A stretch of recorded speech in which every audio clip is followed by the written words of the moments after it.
Thank you. Rob, thank you very much. I'm honored one and all to be here. I'm just going to make a few comments right at the front, and then I'm going to turn it over to you. Say whatever you want. Questions, comments, criticism, I take it all. I mentioned to Ed Fulner just a moment ago that my first visit here was in the early 1980s for a Richard Allen presentation. Nobody here remembers Dick Allen, who was Ronald Reagan's national security advisor, so I've popped in and out in the years since, and it's an honor and privilege to be here again. My bottom line is this: I think the answers to many of the challenges that we face in our country today can be found at the state level. Now, I'm biased a little bit. I'm a twice elected governor. But when you look at economic revitalization, when you look at tax policy, when you look at health care policy, you look at energy policy, I'm here to tell you that the best ideas are going to come out of the states, and we need to take a closer look at what individual states are doing. I believe that today we face two serious deficits. And I don't think we're going to be able to get our country's act together or get out of the hole we're in until we aggressively pursue remedies to these two deficits. One is economic. The $15 trillion in debt, it is a cancer metastasizing in our country. You get 70% debt to GDP, gets to 80, 90% debt to GDP, which is a trajectory that we are on, and all of a sudden your economy just can't grow much anymore. Now, as a former senior negotiator between the United States and Japan 10 years ago, who worked on those non-performing loan issues, structural impediments in the Keiretsu system, which made it absolutely impenetrable in terms of new business startup, I look at their debt to GDP ratio, and I would say that they're now entering lost decade number 3.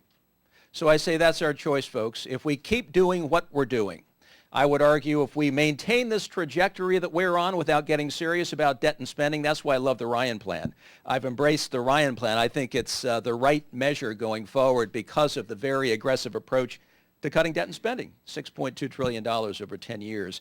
It must happen, or we're not going to be able to rebalance ourselves such that we can compete in today's global economy. So I say we have deficit number 1, which is economic. We've got to corral debt and spending, and we've got to be able to fire the engines of growth. Now, as governor of the state of Utah, the first thing that I noticed when I ran for election in 2004 was the outmigration of college graduates who were leaving our state. This is as a candidate. And I thought, you know, if you want to recognize disaster going forward, it's losing your best and your brightest, your intellectual property, migrating out to where the grass is greener. If you're not getting investment in your marketplace, it says something about your competitive environment, and it must be fixed. So I ran for governor in 2004 on a flat tax proposal. Everyone said it was crazy. It likely wouldn't be done. Everybody talks about tax reform. Well, I ran on it. We corralled a lot of support based on economic revitalization, a 10-point plan that included tax reform, delivering a flat tax, health care reform without a mandate, steps toward energy independence even as a state. 2004, we won the election. We put forward that tax reform proposal to the legislature. It failed the first year, but the second year we got it done, only to have one of your competing institutions come out and say, Utah had the best tax policy of any state in America. And my objective was this. I simply wanted to phase out all of the loopholes and the deductions on the income tax side, lower the rate, broaden the base, and simplify, which is exactly what we did. Did I get everything I wanted? No. But my objective was to streamline, broaden the base, simplify, and deliver a 21st century competitive tax code to the people of our state, which we did. And to see the marketplace come to life after the steps we took, that combined with improving the marketplace such that we were rated by Forbes and Fortune as the best state in America in which to do business. We tripled the rainy day fund. We delivered the largest tax cut in the history of our state. We won investment coming in because all of a sudden we were in the game. It taught me a pretty important lesson about the power of economic development at the state level. So I do believe that in this nation, our number one challenge, which the economic deficit, can be changed by a combination of corralling debt and spending and firing the engines of growth, which this country has always done generation after generation. Deficit number 2 is a little different. It is a trust deficit. And I'm here to tell you that the people of this nation no longer have trust in their institutions of power. You look at Congress. No trust toward Congress. What, 8% approval rating? I'd like to find where those 8% are hiding out. View toward the executive branch. No leadership during a time when this nation desperately needs to be led. I look at people's view toward Wall Street. No trust. Banks that are too big to fail. And I say, in order for us to properly tackle the trust deficit, which is very real in this country, and I think must be approached with equal enthusiasm, along with the economic deficit, I believe we need term limits for Congress.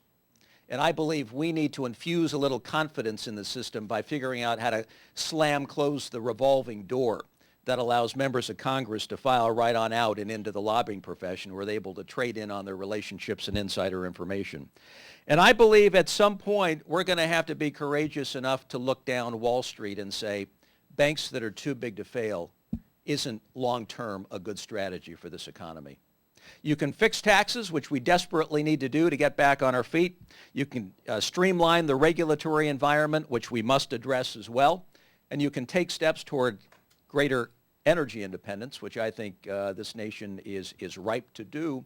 But if you're left with a banking system that is too big to fail, you're setting yourself up for disaster. So if you believe that capitalism without failure isn't capitalism, you'd have to agree that what we've done in the banking system isn't going to work longer term. When you've got 6 institutions that together have assets that are equal to 66% of our GDP, $9.4 trillion, with an implied bailout by the taxpayers to ensure that they don't fail, because if they fail, we all go down. And I say this isn't a good long-term strategy for this country. But I do believe that we have an opening in terms of the international economic environment that we must recognize and take advantage of. And let me explain what I mean. I believe that this country could very well be on the cusp of a manufacturing renaissance with the right leadership, with the right policies enacted. China is going from 8, 9, 10% economic growth for 30 years running down to what will likely be 4, 5, 6, maybe 7% GDP growth. Manufacturing costs are increasing in the southern manufacturing zones of Guangzhou. Inflation is on the rise. Leadership changes next year at the 18th Party Congress. Tremendous uncertainty about this transition from the largest export machine ever created to what will be increasingly a consumption machine. Transitioning from 800 million farmers down into a world that only requires 200 million farmers. So how'd you like 600 redundant farmers on your hand?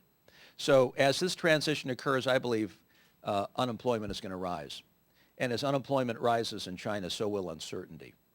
And that dollar that always just sort of knee-jerk parks itself in the China market for manufacturing purposes is going to be looking for an alternative. And we would be crazy in this country if we didn't recognize what was happening in the international environment and didn't take the steps necessary to improve our competitive position, which is going to mean tax reform, which is going to mean regulatory reform, which will mean workforce training and vocational skill development, which I believe this country has dropped the ball on for many, many years. So is there an opportunity out there for us to be able to capture some economic momentum that would allow us to rebuild our marketplace and rebuild our manufacturing muscle? Absolutely, I believe that to be the case. So with that, I will turn it over to you for any questions or comments you might have about any of the above. Thank you all very much. It's an honor to be here. Thanks, Governor. If I could take the prerogative of asking the first one. Your record in Utah, you were quite critical of the federal government's steps with No Child Left Behind in education policy, and we've seen under this administration an attempt to circumvent the Congress and do things like national education standards and grant waivers. Your thoughts on what you were able to do in Utah and other ways governors might approach education with Washington's heavy hand these days? Well, again, I think it would be very instructive to look at some of the states and what they have done in terms of education reform, and I would point you to Utah as well. So I wasn't just critical of No Child Left Behind. I was the first governor to opt out of No Child Left Behind because it took a lot of our good schools in our state and it made them basically schools that weren't measuring up to adequate yearly progress, as they termed it, for silly reasons. And it made a lot of very hardworking folks who were associated with those schools and families and students feel like they were all failures. And I learned some very important lessons through that entire discussion.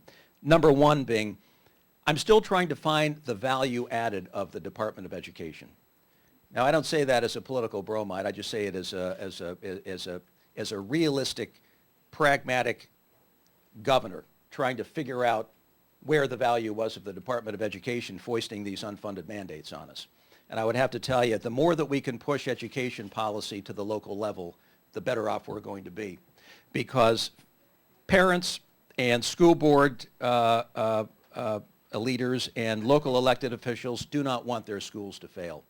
And I believe if left to the locals, they will innovate their way forward in ways that will create better schools.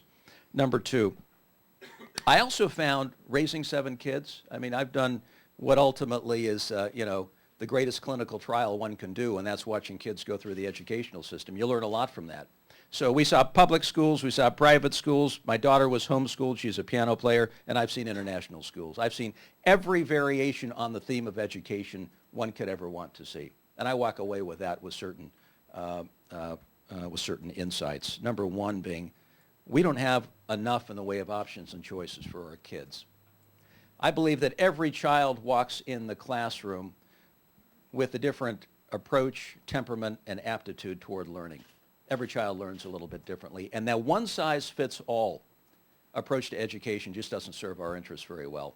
So I signed as governor the second voucher bill in this entire country, a special needs voucher bill back in, must have been 2005, because I believe we needed a little bit of lift. We needed to free up the marketplace in education. We also launched a very aggressive charter school movement in our state, because I was of the deep belief that we needed to find new opportunities for kids walking into the classroom. I believe that every child had a genius within. The challenge is finding that genius and bringing it out and maximizing it in the educational years. And so having a marketplace of options, charter schools that speak to math, science, and engineering, and arts and music, was a very important step in our state. And I think for this country it would similarly be a very, very important step. The next point that I would say about education is the importance of early childhood development. In our state, we focused our schools. This isn't always about resources. It's about priorities, I've come to find. We focused on early childhood development, which is to say, locking in those pillars of cognitive literacy, cognitive development around reading and math before ages 6 and 7. If we are successful in doing that, we argued as a state, we would be giving those kids the greatest gift of all as they journey through their educational experience, and that was literacy. If you failed at that level, whether remediation costs, kids falling through the cracks, a less productive workforce later on, you would pay the price. So we learned a lot in our journey about education reform. But that opting out of No Child Left Behind left me with a very strong impression about the power ultimately of local decision making as it relates to education.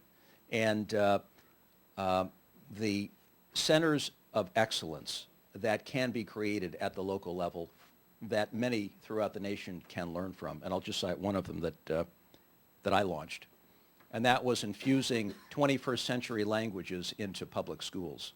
So I took out a little bit of German, I took out a little bit of French, and infused therein Mandarin, Chinese, and Arabic, arguing that the 21st century languages these kids are going to confront when they step out of school into the marketplace aren't Cold War languages, but 21st century languages. Now, did I get a nasty gram from a teacher or two from the German or French classes? Absolutely I did. But I wanted to do what was right for these kids in their preparation for a very complicated and different world than last generation. So we started small and we built upward with the language programs. And again, it isn't always about resources, I've come to find. It's about leadership.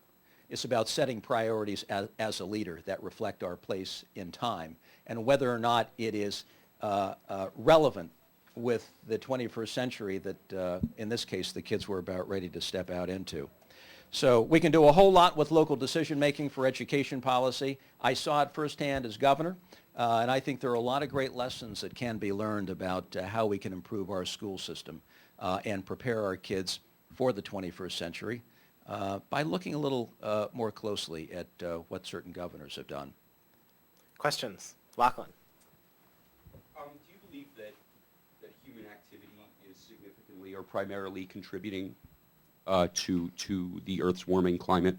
And if so, what policies would you like to see put in place to deal with that problem? I don't know. I'm not a scientist, nor am I a physicist, but I would defer to science in that discussion. And I would say that the scientific community owes us more in terms of a better description or explanation about what might lie beneath all of this. But there's not enough information right now to be able to formulate policies in terms of addressing it overall, primarily because it's a global issue. We can enact policies here, but I wouldn't want to unilaterally disarm as a country. I wouldn't want to hinder job creators during a time when our economy is flat. When you've got other nations that are major emitters, and if they're not willing to play by the same playbook, then you've got a real problem. So as for me, I'm not one who's going to unilaterally disarm our economy or our job creators in this country. Ralph. Governor Ralph Benko, I Ralph. am advisor to American Principles Project and the editor of the Gold Standard Now. First of all, congratulations on having recruited Boyd and Gray to write your economic platform, which got you an A+ from the Wall Street Journal. Thank you. Good personnel move there. Tell me more about monetary policy, about your views on monetary policy. There are a number of us here are gold standard advocates. Have you looked at that? I haven't looked closely at the gold standard. In other words, I'm not where Ron Paul is at this point. With our monetary policy, as advocated by the Federal Reserve, we've had a central bank for 100 years. We are the strongest economy in the world. I think good policies have been made traditionally, although I believe the quantitative easing policies of late have gotten us in a lot of trouble, and I would not like to see any more of that. But I believe underlying all of this is really the fundamental lack of a strong economy and tax policies that need to drive us towards growth and expanding our economic base in ways that would allow the creation of jobs and allow us to get on our feet and repay our bills. I think that is the primary problem that we face today, and that is one that I think we all need to come together on in terms of how we can begin to bring about policies that will do for this country what I was able to do for my state and what other governors have been able to do for their states in terms of economic revitalization. Derek. Derek Scissors, I'm the Asia economist here at Heritage. Thank you. General And a respected one at that. Thank you. General or specific question, however you want to handle it. The general question is, where does free trade fit into the economic and possibly manufacturing revival that we might have here? And the specific one is, you've endorsed the Taiwan FTA. You know as well as I do the powerful economic reasons for a Taiwan FTA. You also know the apparently more powerful political reasons not to have one, because we're not moving forward. So please either talk about free trade broadly or talk about how you would make, against that political opposition, a Taiwan FTA come to pass. First of all, I think we need a foreign policy that is driven by our nation's values. And among our nation's values, I mean, you look at liberty, democracy, human rights, free markets. I think we have totally underutilized the international economic policy lever.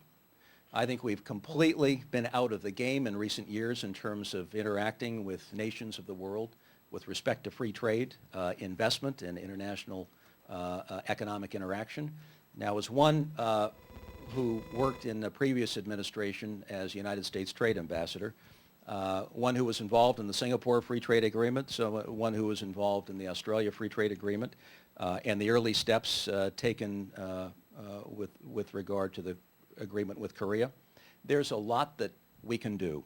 There's a lot of engagement that I think would serve our interests as a nation in getting our economy back on its feet.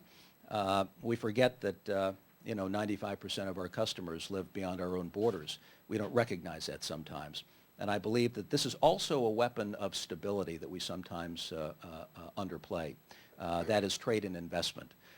So as for me, I think that we need to get back in the free trade game in a very, very significant way. And I believe that Taiwan, being one of our largest trading partners, is a perfect opportunity for us to engage in a free trade agreement with. I understand the political complications there. I also understand the economic benefits of supporting a friend, of supporting an economy that we have traded and invested with for a good number of years. And I also understand a kind of a relationship that will play back and benefit our own economy, expand our base and help us to create jobs. So you can count me in as someone who would be supportive of a U.S.-Taiwan free trade agreement. I also think it serves an additional purpose of keeping China honest in our own economic discussions with them. But I'd have to say, just generally speaking, that we have totally underutilized the levers of power that are part of engaging the world in free trade agreements. If we're not out leading, I believe that free trade standards are watered down. We are still the beacon of open markets. We are the beacon of innovation and entrepreneurship. We forget that there are a whole lot of countries out there that want to be like us. I was reminded of that when not only have I lived overseas 4 times, but I also served on the Singapore Economic Development Board back in the 1990s. You know, talk about probably the most competitive nation on earth. Singapore would certainly be among them. So what are they trying to crack the code on? They want to become like the United States in terms of being a center for innovation and creativity and entrepreneurship. And I've always believed that we must have 2 things to succeed in this country. And if we can get them right, we will be able to ensure our future economically. One is maintaining the United States as a center for innovation and entrepreneurship, with all of the elements that make up a place like Silicon Valley, acceptance of failure, for example, which isn't allowed in most countries. If we can somehow match our commitment to innovation with a marketplace that allows us to then translate those innovations such that we can do them here, we're going to be just fine. But I fear that the marketplace in the United States has grown very tired. And others are trying to sharpen their focus on creating a marketplace that would be better than ours. That's where we need, I think, serious focus here in the United States, is ensuring that we have an environment that speaks not only to maintaining that innovative, creative, entrepreneurial spirit, but allows us to take those ideas and manufacture them or bring them to fruition right here in the United States. I'm concerned about that part. And make no mistake about it, as you know, there are several countries in the Asia-Pacific region who are trying to crack the code on both of those. So I thought it was very instructive when, the Singaporeans thought that they could give scholarships to their bright young students to make them entrepreneurs. That was kind of the answer when they wanted to figure out how to become more of an entrepreneurial society. We'll just give scholarships, entrepreneurial scholarships to students, and let them learn how to be an entrepreneur, only to find later that our entrepreneurs don't do scholarships. They leave school typically, and they go into the garage and they figure out what our industries of tomorrow are going to be. We're still well ahead in the game of innovation in this country, and that is one of our secrets to success in terms of our economic competitiveness, and we're going to have to work hard to maintain that. Free trade is part of it. Yes. Let's see. Let's go here. You've had your hand up, sir.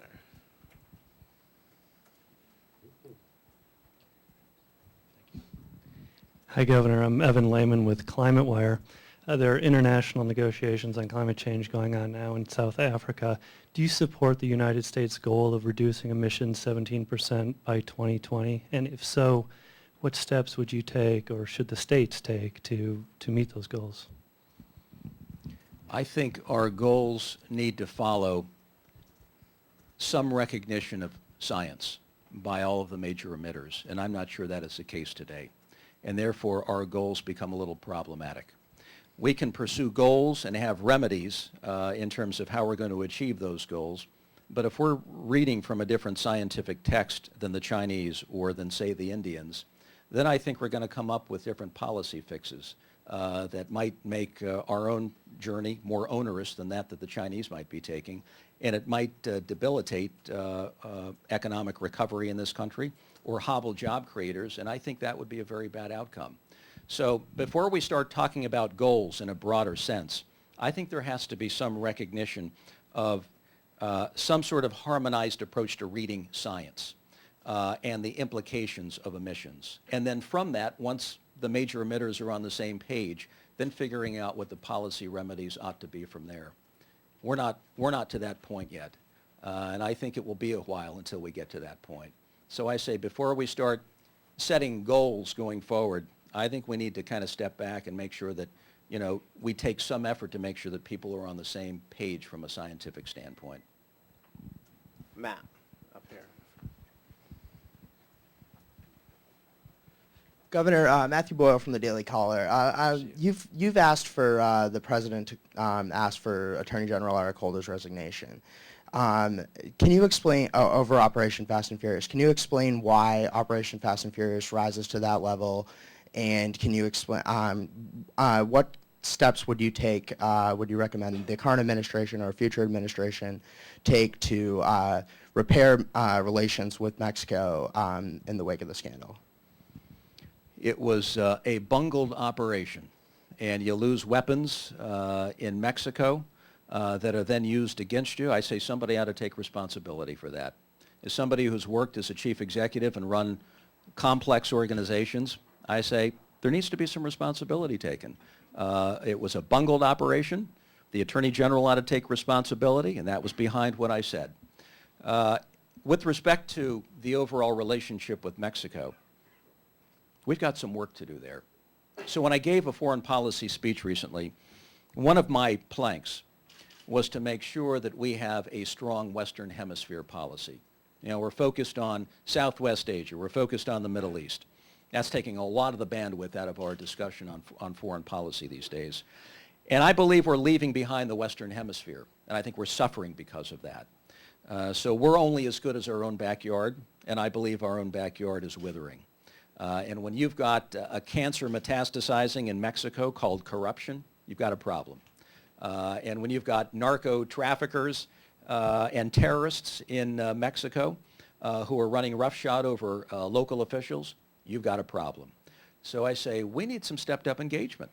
I would point to the success that we had in Colombia with President Uribe, called Colombia Plus.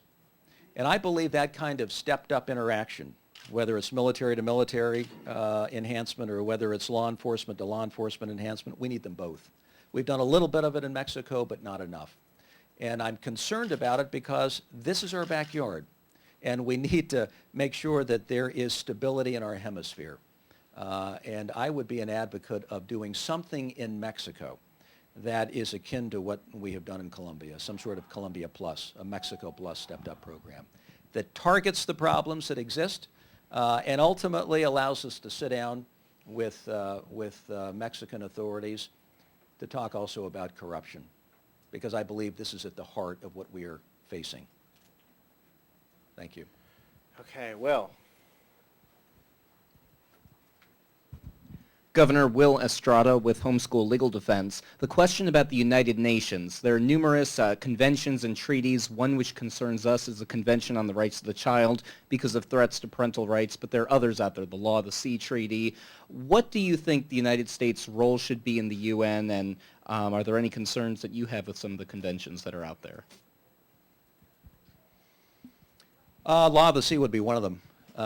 We've looked at that for some time, at least since the Reagan administration, and I believe we still have a lot of unanswered questions there. I think the United Nations is helpful to a limited extent when it comes to peacekeeping, when it comes to some humanitarian missions. I think there is some value added. Beyond that, I question it. Whether or not a multilateral approach is the right approach, when America works well, which we're not today, and when America shines that light that influences people and moves events in history, we do okay on our own. We don't have to rely on others. And I think that increasingly should be the posture that we take going forward.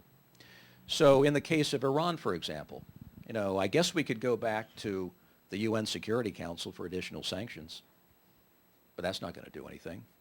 You can layer sanction upon sanction. You can do all this diplomatic work within the confines of the United Nations. But in the end, it's going to be the United States standing on its own.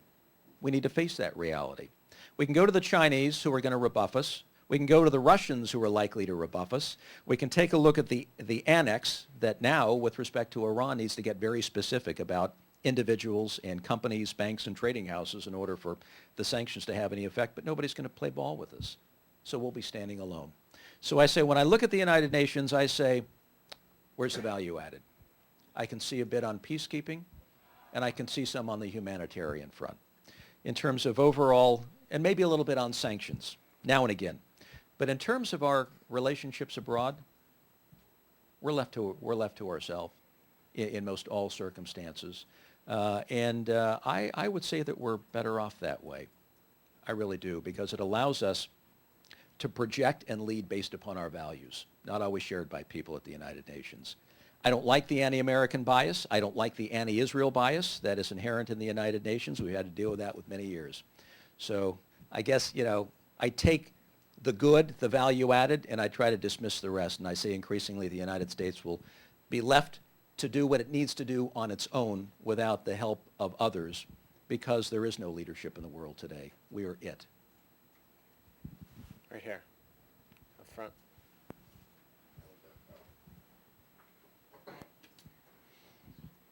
Hi, Evan McMorris Santoro with TPM.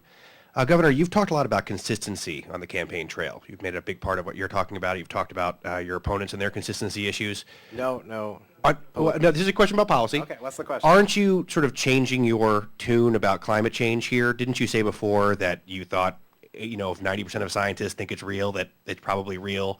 And now you're saying that there's more that needs to be said before we know if it's true or not? Could you explain the difference between your past statements on it and what you're saying now? I didn't say 90, I said 99%. Okay. Of members of the Academy of Sciences have weighed in on the subject matter. I'm not changing that at all. I still say that. I say because of that, I'm not a physicist. I'm not a scientist. I tend to defer to those who do it for a living, and I say I'd be prepared to take it out of the political milieu and put it into the scientific milieu. But because there are questions about the validity of the science, evidenced by one university over in Scotland recently, I think the onus is on the scientific community to provide more in the way of information to help clarify the situation. That's all. But do I defer to science and those who happen to do this for a living on this issue? Yeah, I do, as I do on issues like cancer, for example. So as somebody who was a part of building a cancer institute many years ago, if you had 90 or 99% of oncologists who gave you a course of treatment on breast cancer, colon or prostate cancer, you'd pretty much say the scientific community has spoken. Let's generally respect what they have to say about it. If there's some interruption or disconnect in terms of what other scientists have to say, then let the debate play out within the scientific community. And I think that's where we are. There's probably more debate yet to play out. Stephen?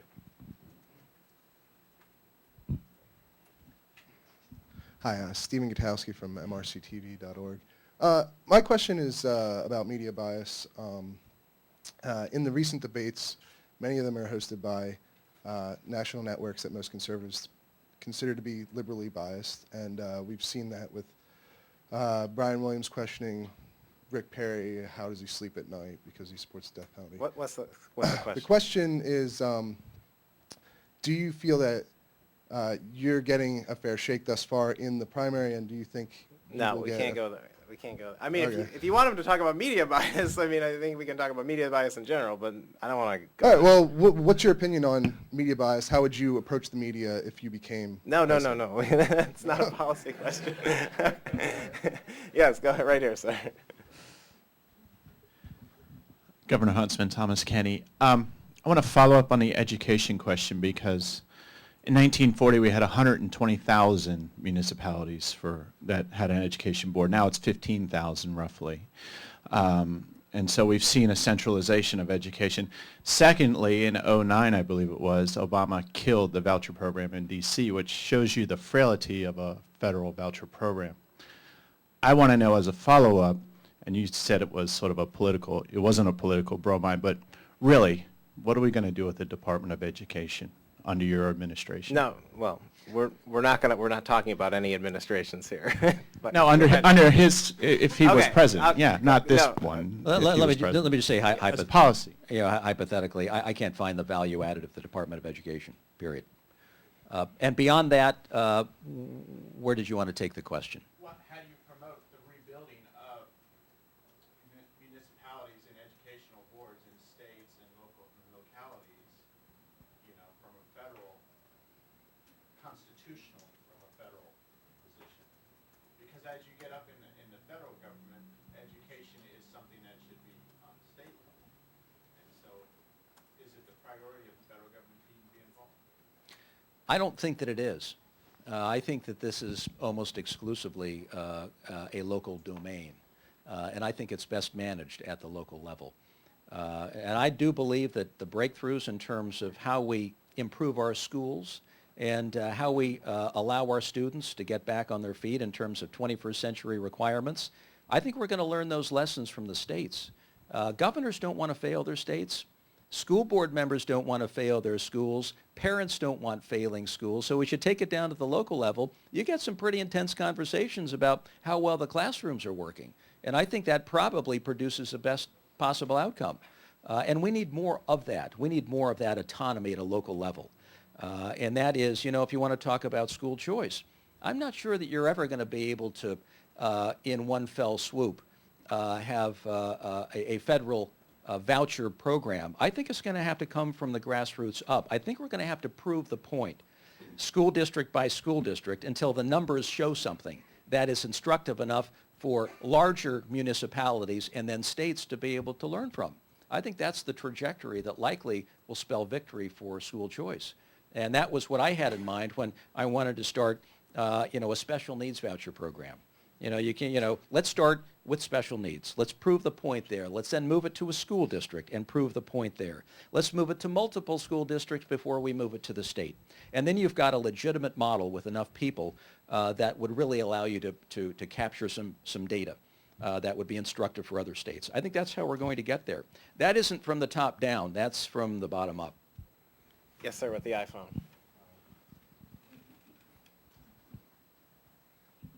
Greetings, David Morris, townhall.com. Now then, I think this question might concern the big one. For the first time in a political cycle, reducing the federal debt and deficit has been a number one issue. I mean, this is a dream to people who've wanted this for a long time. You couldn't get people to care enough about debt back in the 90s, the 80s, so on and so forth. However, the reality is, when it comes to tackling this huge issue, a true leader can't really deal with the problem without dealing with the big three spending programs: Social Security, Medicare, Medicaid. However, this third rail is still electrified, so somehow you're going... What's the question? So somehow a leader's going to have to go through it in a way that can be framed as sensible yet still sensitive. Exactly how would you plan on tackling this big three in order to achieve the greater goal of reducing the national debt and deficit? How about a little leadership? How about introducing the alternative to the American people, which is failure isn't an option? Where do we get by 2020, 2025 if we fail to act on entitlement? I mean, I'm talking about everything on the table. We have no choice. And so does the Ryan plan begin to make sense as he spells out Medicare reform? Absolutely.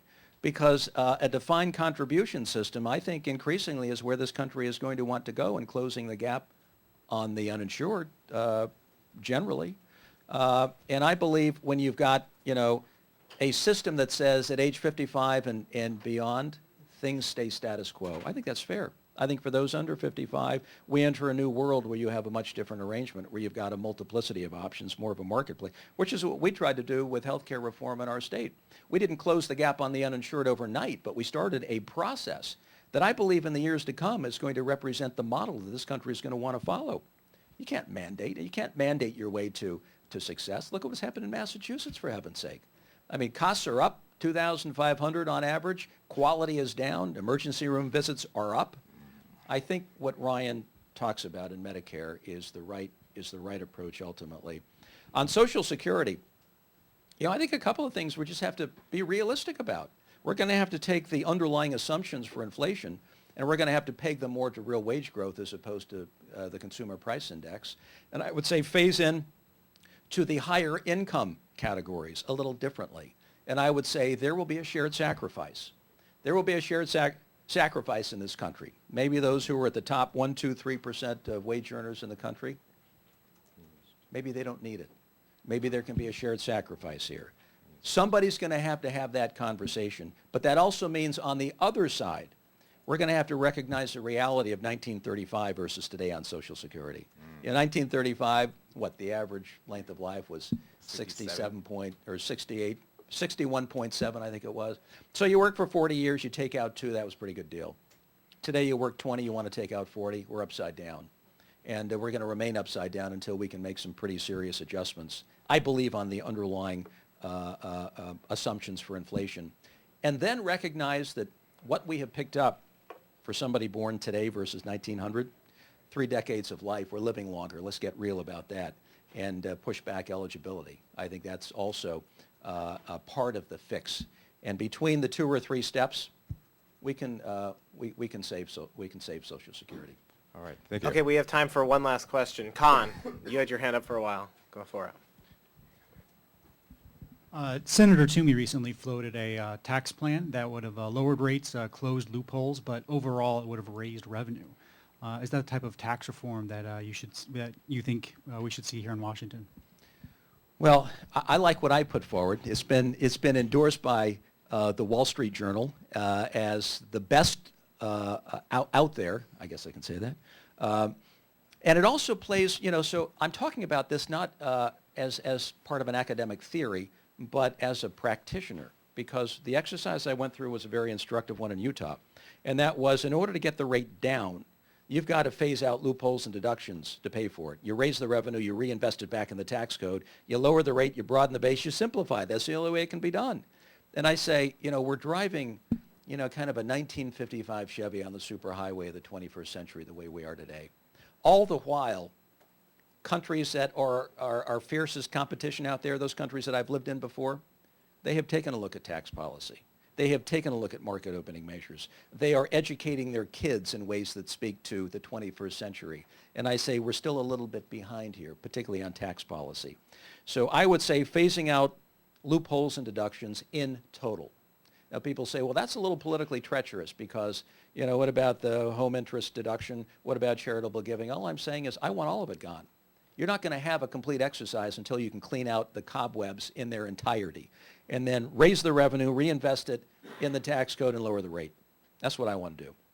And on the corporate side, I'm just guessing that not everybody is paying at the 35% rate, that a lot of people can hire lobbyists and lawyers on Capitol Hill. And I say, I want to phase out corporate welfare. Totally. I don't want lobbyists on Capitol Hill who are looking for more and better loopholes year after year. I think that adds to crony capitalism. We suffer from enough of that as it is. So corporate welfare, gone. Subsidies, gone. Yeah, last count, about $90 billion in subsidies, if you kind of round them all up nationwide. We can't afford that anymore as a country. We've hit the wall economic. We don't have a choice.